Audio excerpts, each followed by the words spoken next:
The deserter Inman suddenly burst into the widow's room. Ironically, the person in front of him turned out to be a mature, alluring woman. Seeing her frightened look, not knowing what to do, Inman pulled out his gun, only to turn the barrel toward himself, signaling to her that she could take the weapon away. But the woman refused his kind gesture, for weapons in wartime had already destroyed her family. After giving him some simple food, the woman led him to the barn in her house to rest. She even gave him the clothes of her late husband to change into. Afterwards, she turned back to her room, yet between them there was only the thin barrier of a window. Seeing Inman put on her husband's clothes, memories of her departed spouse surged up in her heart like wild grass spreading uncontrollably. Harder and harder to suppress, she tiptoed into Inman's room, hoping he might stay with her for one night, but then begged him not to go any further, only to let her quietly rest in his warm arms to get through this long, harsh night. And so, two strangers ended up lying together on the same bed. His warm body beside her gave the woman an overwhelming sense of safety, as if her late husband had returned. The grief long buried, together with the hardships of life, finally broke her down. She could no longer restrain the pain in her heart and sobbed uncontrollably. Inman slowly took her hand, trying to offer her a bit of comfort. In times of war, with bombs and bullets everywhere, where could one find a place of peace to entrust a weary soul? The two of them silently passed the night together. At dawn the next day, the woman discovered that the soldiers hunting deserters had quietly arrived at her door.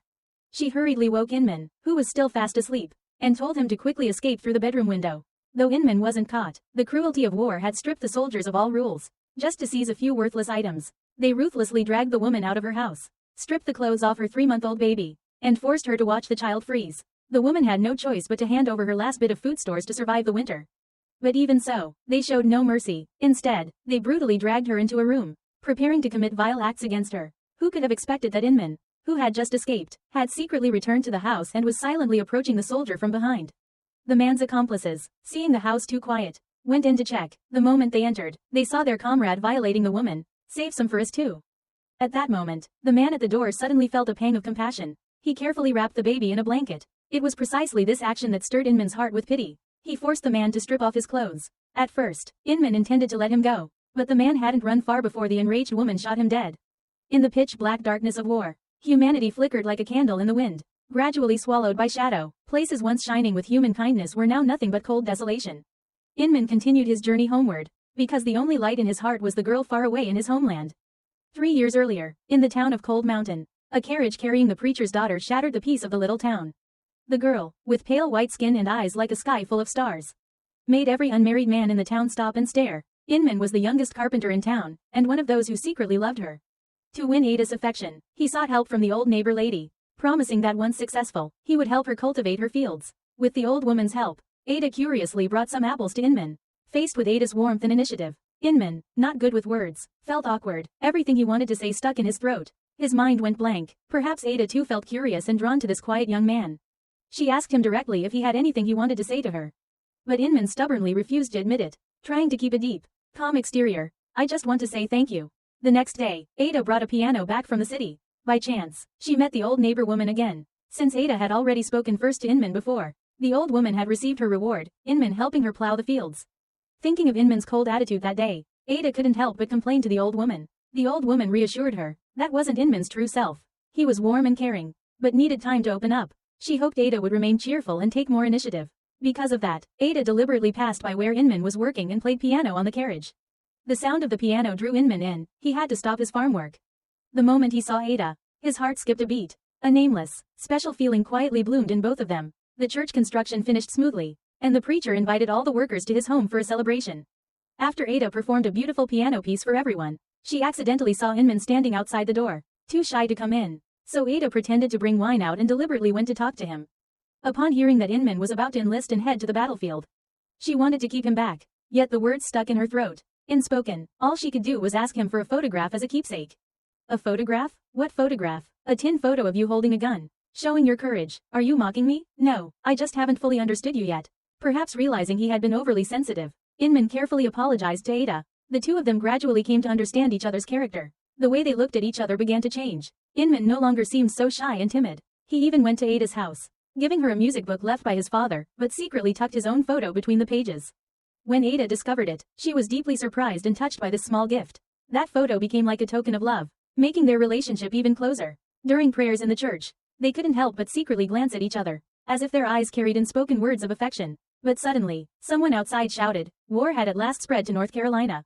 These young people did not yet know the cruelty of war. Instead, They ran everywhere, excitedly shouting the news as if it were a blessing. Only Ada was filled with deep concern for Inman's safety. She urged him, "Go back to Chasen, that place might be safer. But then, who will be waiting for you here at home?" On the morning before he set off for the battlefield, Ada gave Inman a book and a photograph of herself, holding the picture in his hand and thinking about the perilous road ahead. Inman could no longer restrain himself and gave Ada a passionate, heartfelt kiss. That profound kiss bound them in a vow to be together for life. Watching the man she loved march off to war, Ada resolved firmly that she would wait for Inman's return. She never imagined that this waiting would stretch on for 3 long years. During that time, she wrote many letters to Inman, but none ever received a reply. To make matters worse, her elderly father passed away in the autumn of that year, leaving the vast farm to Ada alone. Lonely and inexperienced in farming, she soon saw the household's food supply dwindle. Ada refused to rely on her neighbors, so she pawned off one valuable item after another. Fortunately, most of the townsfolk had once been helped by her father, so they often supported and supplied her, allowing her to get through those hard times. Her only comfort was walking each day to the town's bulletin board to check whether any reply had come from Inman, and also to see the list of fallen soldiers. Thankfully, Inman's name had never appeared on that list, and this gave her the courage to keep going. Yet Ada's striking beauty also attracted the attention of vile men in the area, who constantly harassed her with dark intentions. Meanwhile, far away on the battlefield, Inman also longed deeply for Ada. The photograph in his hand, now yellowed with age, was the motivation that kept him fighting on. War, however, was full of sudden twists. Just moments ago, he and his comrades had been chasing a wild rabbit in the trench. But in the next instant a violent explosion struck without warning. Inman was knocked unconscious, though luckily he was not gravely injured. When he awoke, he found that the flames of war had swallowed up his unit's entire position. Crawling out of the mud, he picked up the fallen book and photograph, wrapped them carefully, but at that very moment the enemy was already upon them and began the attack. The battle quickly turned into a brutal hand-to-hand fight. Living comrades were suddenly reduced to cold corpses, blood soaked the ground, and the groans of the wounded echoed in the wind. In just one battle, countless brothers in arms were cut down. Inman even witnessed with his own eyes a fellow townsman fall right before him. Yet the war still raged on. That night, he was ordered to launch another assault. While trying to rescue a comrade, he was struck in the neck by a stray bullet and collapsed unconscious on the spot. Though the bullet did not claim his life, the wound was so severe that he fell into a long coma, murmuring endlessly the names Cold Mountain and Ada. At last, after a year, one of Ada's letters finally reached him. The nurse caring for him read it aloud. "Since the day you left, each day for me has dragged on endlessly, filled with misery. Last autumn, my poor father passed away, and now our farm in Cold Mountain lies in ruin. Every family here in the mountains is tormented daily by tragedy. Everyone lives in fear, not knowing who will fall next, who will never return from this dreadful war. And from you, I have heard nothing at all. Are you still alive? I pray to God that you are safe. I am still waiting, just as I promised, but I am so lonely, and I can barely endure any longer. I feel ashamed to forever accept the kindness of those good-hearted neighbors. My only remaining hope is to believe you still live, to believe we will see each other again. So now, I must speak plainly. If you are still fighting, then stop. Come back to me. I beg you, come back to me." It was only then that Inman truly awoke inside. Ada's voice calling him stirred him to make the fateful decision. He would desert the army and return to her. While recovering from his wound, Inman met an old man selling peanuts. The man told him that he had been blind from birth, never once seeing a gun or a woman, though he had touched both. Inman asked, "If you had 10 minutes to see those things, how much would you pay?" The old man replied, "Not a penny, for if I did, I would only grow to hate everything I saw." Inman disagreed silently. There is a place, he thought, that if I could be there for just 10 minutes, I would give up everything. The next morning, seizing a moment when the guards were distracted, Inman escaped from the hospital by slipping out the window. Yet he could not have known that the short journey of only 400 miles would ultimately cost him his life. At the same time, more and more soldiers deserted, which quickly drew the attention of the army. Cold Mountain received orders from above. Any deserter would be tried for treason, and any family that harbored or sheltered them would be deemed accomplices. If discovered, local militia had the right to execute them on the spot. Ada, as usual, went to inquire about news of Inman, but once again received the same answer, no word. Perhaps that was for the best, it at least meant Inman was still alive. On her way home, she happened to meet the local matchmaker. Seeing Ada's thin, frail figure, the woman could not help but pity her. Insisting firmly, she invited Ada to her home for dinner. This time, Ada did not refuse, and she enjoyed the meal with gratitude. The woman asked Ada why she did not seek refuge with relatives elsewhere. Only then was it revealed that Ada no longer had anyone left to rely on. The only thing that kept her persevering was the uncertainty of Inman's fate. Therefore, her uncle told her she might try going to the legendary old well in town. It was rumored that as long as one turned their back to the water, they could see the future in the reflection. Unexpectedly, the image in the water gradually became clear. It looked very much like the figure of a man. This vision made Ada believe even more firmly that Inman would soon return to her side. The only thing she could do was write down her longing in letters, hoping that Inman, somewhere on the distant battlefield, might somehow read them, just as she was writing a letter. A girl suddenly appeared. It turned out to be Ruby, the maid introduced by her aunt. But by then, Ada could no longer afford to pay any wages. Ruby, however, said she didn't need money, all she wanted was a place to sleep and enough food to eat. But on the condition that she would not be treated as a servant. In exchange, she would help Ada cultivate the neglected farm. The two quickly agreed to this partnership. Ruby rolled up her sleeves immediately, even preparing dinner that evening. Let's make stew. Early the next morning, Ruby woke Ada and led her out to reclaim the abandoned farmland. Since winter was approaching, they needed to prepare food supplies to survive the cold months. Ruby came from a poor family, so farm work was nothing new to her. Thanks to her guidance, Ada also gradually became busier, though exhausted. She now felt her life filled with meaning. At Ruby's suggestion, Ada sold her unused piano in exchange for seeds needed for planting, along with a few piglets. Though she felt reluctant, survival was the most important thing. If everything went well, these supplies would be enough to see them through the harsh winter.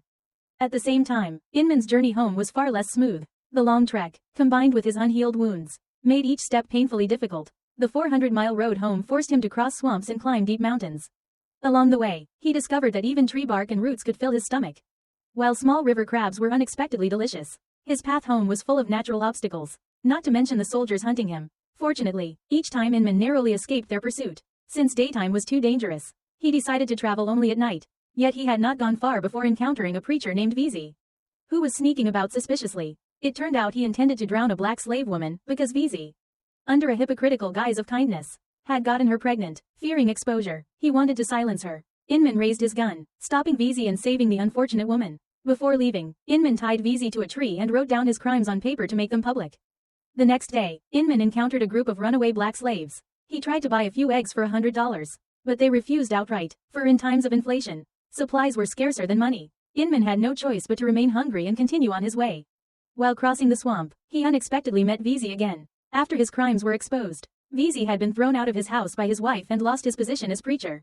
To avoid conscription, he now wandered like a homeless man. Vizi told Inman that ahead was a ferry crossing, but it required a huge fee, $200. Desperate to get home, Inman had no choice but to agree. But the boat woman offered not only ferry services, if he paid extra, she would even sell her body. For $30 more, we can go into that little house. Then you can lift up my skirt. Do we still have 30 left? Her words had barely left her lips when she was suddenly shot and fell into the water. It was the soldiers hunting deserters, who immediately opened fire without hesitation. Inman had no choice but to summon every ounce of strength to row across the river, barely escaping death. Once the two of them narrowly survived, they came upon a young man by a stream not far away. It turned out his cow had drowned in the water, contaminating the supply. The young man said that if they helped him drag the cow out, he would gladly host them. Working together, they managed to butcher the cow, and the man kept his word, inviting Inman and Vizi into his home. After only a few drinks, Inman's head grew dizzy. Just as he tried to leave, the man's wife clung to him. At that moment, soldiers hunting deserters burst into the house. It turned out the young man had long known who they were. Wanting the reward, he had secretly contacted the army. Meanwhile, thanks to Ruby's help, Ada's life was gradually improving. They even had surplus supplies, enough to repay the kindness of the old woman who had once helped them. But this time, she was unusually cold and even refused to let them enter her house. Not long after Ada and Ruby left, the army hunting deserters arrived at her home because her two sons had deserted. The soldiers suspected they were hiding in her house and wanted to force her to hand them over. The local militia brutally executed the elderly father and even pressed her hands against a post to torture her. Hearing their mother's screams, the two sons hiding in the storage room could no longer bear it and rushed out to save her, but unfortunately, both lost their lives at the hands of the militia. Hearing the gunfire, Ada hurried to the house and found the elderly woman barely alive. The whole family had been attacked. They rescued her and brought her home, but she had lost the will to live. At the same time, Inman was also in grave danger. He was shackled at the wrists and ankles, ready to be sent to the battlefield. But suddenly, the guards at the front raised an alarm. The enemy was approaching. The militia captain ordered everyone to hide on the hillside. The deserters did not want to miss this once-in-a-lifetime opportunity and began to take advantage of the situation to escape.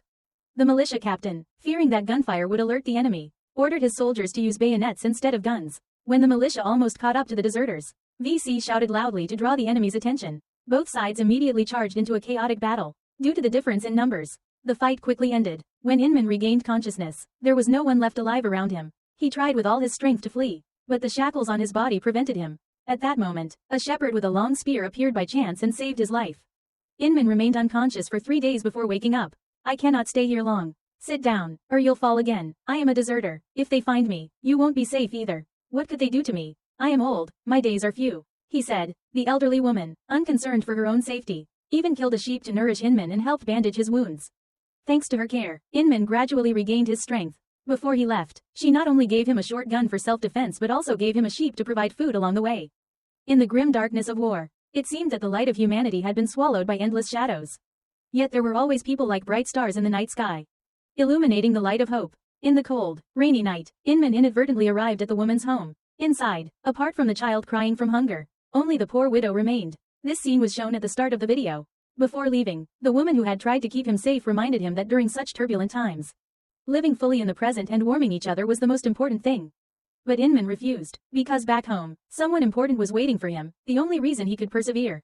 And so, Inman continued his journey home. Meanwhile, Ada's house was visited by thieves. The intruders were caught when a wooden plank clamped their fingers. Only then did they realize that one of the thieves was Ruby's father. It turned out he was also a deserter. But since Ruby had been under his care since childhood, she had paid little attention to him. He admitted that the war had changed him and that he deeply regretted his past actions. After Ruby gave him some food, she quickly sent him away. Still, he was family. Early the next morning, Ruby and her father stood at the window as he performed a wonderful piece of music for her. Slowly, the distance between father and daughter began to heal. In this turbulent and uncertain period, the family faced unforgettable hardships. But fate was merciless. The militia quickly tracked their trail and discovered their hiding place on the mountain. Ruby's companion narrowly escaped because he had gone out to relieve himself at night. Avoiding the disaster, Ruby's father tried to trick the enemy by claiming to be a town performer. But his friend was not clever enough. "We heard a few deserters are hiding in a cave nearby. I've never heard of it," they said. "So you don't know where the cave is?" "No, sir, actually, yes, I know, but it's not near Mountain B. There really is a cave we once performed in. At the time, I didn't know they were deserters. It's not near Mountain B." The guy always gets confused about directions. They lived in that cave. The cruel militia executed 2 people. The companion who survived ran down the mountain to inform Ada and Ruby. They quickly climbed the mountain to assess the situation. Fortunately, Ruby's father survived because the bullet had missed a vital spot. They carried her severely injured father to a forest refuge. Ada instructed Ruby to care for her father while she went hunting for food. When gunfire rang out, a pheasant fell, providing hope for dinner. Just as Ada was about to bring the meal back, she unexpectedly saw the silhouette of a man ahead. She hurriedly raised her gun, signaling the other person to stay back. Unexpectedly, it was Inman. He had crossed countless hardships to find her.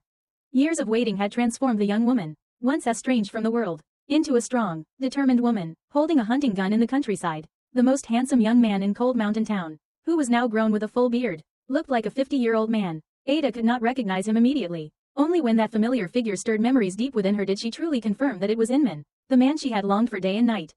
All the words she had wanted to say melted away, leaving no trace. At that moment, only the tears at the corners of her eyes quietly soaked her face. There was no passionate embrace as imagined. Ada silently led Inman back home. The war had changed so many things. When all expectations became reality, they no longer knew how to face the life ahead with nothing left to hope for. By evening, the two finally had some private time together. Ada asked if he had received her letters. Inman said he had received all 3. Ada then asked if he had written any letters to her. Inman replied that whenever he had time, he wrote. He told Ada that it was precisely because of her that he had not fallen into the darkness of despair. Though they had few encounters, the beautiful images of those moments had replayed thousands of times in his mind. When he was plowing the field, she would bring a tray of food. Since he refused to enter the house, she had to carry the tray outside just to meet him. That kiss, every day on the way home. He thought of it. Every day she hoped to see his face. As emotions surged, Ruby, perceptive, left the room. Perhaps the war had made everything seem meaningless. But in the endless darkness and despair, there was always a warm light piercing through the clouds, illuminating 2 hearts closely bound together. Inman promised to marry Ada, and in this chaotic time, the simple straw house became their rare wedding chamber. After a night passed, the group planned their next moves. Ada and Ruby would return home first, and Inman would quietly escort Ruby's father. They thought the days of happiness were about to begin, but unexpectedly, this separation became permanent. As Ada and Ruby descended the mountain, they immediately encountered militia hunting deserters. The man who had revealed their information had already been captured. Under torture, he had to disclose that Ada and Ruby had gone up the mountain, using the pretext that Ruby had helped a deserter. The militia intended to charge them with complicity. Seeing the enemy kill her father right before her eyes, Ruby was the first to shoot at him. Both sides clashed fiercely. Luckily, Inman arrived in time. Having been to the battlefield, his shooting skills were extremely precise. In just a few moves, he scattered the militia. Seeing the unfavorable situation, one soldier tried to flee. To prevent him from returning to report, Inman chased after him without hesitation. The militia member refused to surrender or give up his weapon, instead choosing a life or death gunfight with Inman. Both fired almost simultaneously, their shots echoing across the blue sky. The soldier was killed on the spot, but Inman was also struck in a vital area. Hearing the gunfire, Ada realized something and ran frantically toward Inman. They met again at the place where they had first met. Inman staggered toward Ada like the image of the old well covered with black crows. Finally, he could not endure and fell into the white snow. There is a kind of love that sprouts in the mind, takes root deep in the heart, grows old, and lasts forever. Another kind of love loses reason, the sweetest, yet most painful, and even if it only lasts an hour, it is worth sacrificing a lifetime to have it. The land, ravaged by war, would never fully heal, soaked in too much blood. Perhaps the only thing to do was to try to reconcile with the past and learn from it. 3 years later, the war ended, and Ada chose to remain on this land. She stayed in Cold Mountain. She and Inman's child gradually grew up. From early on, Ada told the child that its father was not a deserter, but a hero. Ada often remembered him, recalling their first meeting. His melancholic eyes, the corner of his mouth holding back a smile. She would look up at the vast sky from the ground, all the way to the gates of heaven. And thus, today's story comes to an end. Thank you for watching the film. What do you think of this movie? Please leave your comments below.